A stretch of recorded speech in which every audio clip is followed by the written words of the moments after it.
Hello movie lovers, स्वागत है आपका अभिषेक टेल्स चैनल पर। आज हम बात करने वाले हैं इट वेलकम टू डेरी के एपिसोड 7 की, जहां पहली बार हमें पेनीवाइज की डरावनी असलियत और उसकी शुरुआत से जुड़ी कहानी देखने को मिलती है। अगर आपने पिछला एपिसोड मिस कर दिया है तो उसकी लिंक आपको डिस्क्रिप्शन में मिल जाएगी।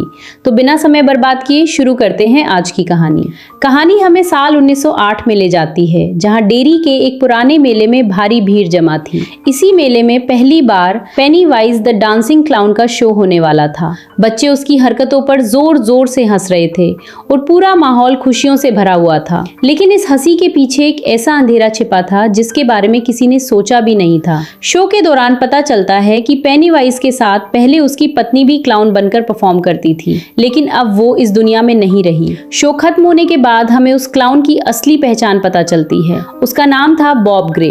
उसकी एक बेटी थी इनग्रिड, जो उसके साथ शो की तैयारी संभालती थी। इनग्रिड पहली बार अपना क्लाउन कॉस्ट्यूम पहनकर बॉब को दिखाती है। बॉब उसे देखकर बहुत खुश होता है और सपना देखने लगता है कि एक दिन दोनों बड़े सर्कस में साथ परफॉर्म करेंगे। वो इनग्रिड का स्टेज नेम पेरीविंकल रखता है, लेकिन ये नाम सुनकर इनग्रिड थोड़ा उदास हो जाती है, क्योंकि यही उसकी माँ का पुराना स्टेज नेम था। बॉब अपनी बेटी से कहता है कि अभी चाहे उन्हें छोटे मेलों में काम करना पड़ रहा हो, लेकिन एक दिन वो ऐसा शो करेंगे जिसे पूरी दुनिया याद रखेगी। रात होने के बाद बॉब अकेला बैठा शराब पी रहा था।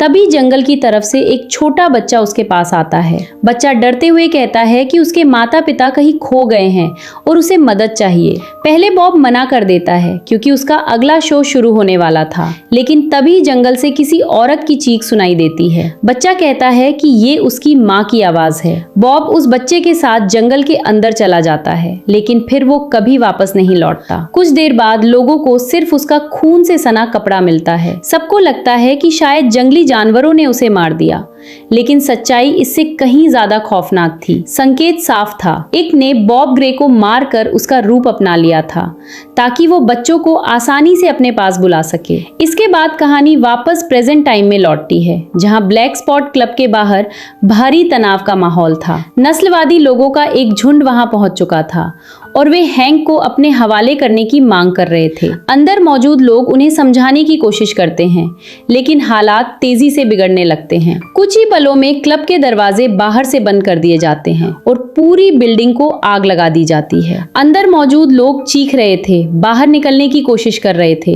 लेकिन बाहर खड़े लोग उन्हें गोली मार रहे थे। धुएं और आग के बीच हर तरफ सिर्फ डर और मौत का माहौल था। इसी अफरा तफरी के बीच पेनीवाइज फिर से सामने आता है। वो इस भय और दर्द को किसी दावत की तरह एंजॉय कर रहा था। डरे हुए लोगों को देखकर उसका असली राक्षसी रूप और भी भयानक लगने लगता है। उधर डिक कुछ बच्चों को बचाने की कोशिश करता है और उन्हें एक टूटे हुए रास्ते से बाहर निकाल देता है, लेकिन कई लोग आग और धुएं में फंस जाते हैं। रिच अपनी जान देकर मार्च को बचाता है और अपने आखिरी पल में अपने दिल की बात भी बता देता है। दूसरी तरफ इनग्रिड की सच्चाई सामने आती है। वही थी जिसने हैंक की जानकारी बाहर वालों तक पहुंचाई थी, क्योंकि उसे विश्वास था कि इतना खून खराबा देखकर पेनीवाइज जरूर आएगा और वो फिर से अपने पिता से मिल पाएगी। लेकिन जब वो पेनीवाइज के करीब जाती है तो उसे एहसास होता है कि ये उसका पिता नहीं, बल्कि वही दानव है जिसने उसके पिता को सालों पहले निगल लिया था। पेनीवाइज उसे अपनी खौफनाक डेडलाइट्स दिखाता है। इन रोशनियों को देखते ही इंसान अपना होश खो बैठता है। इंद्रिड भी उसके असर में आ जाती है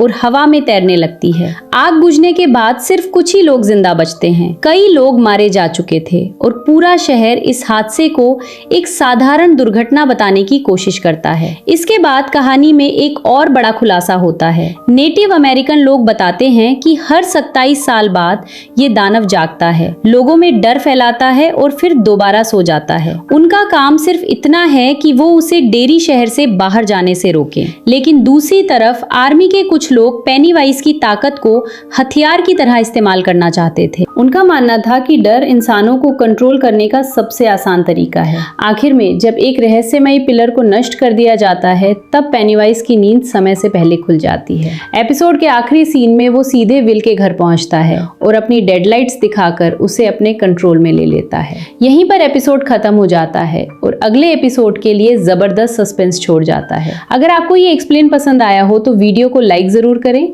चैनल को सब्सक्राइब करें करें और कमेंट में एक रेड बलून छोड़ना बिल्कुल मत भूलना। बाकी मिलते हैं बहुत जल्द अगली वीडियो में।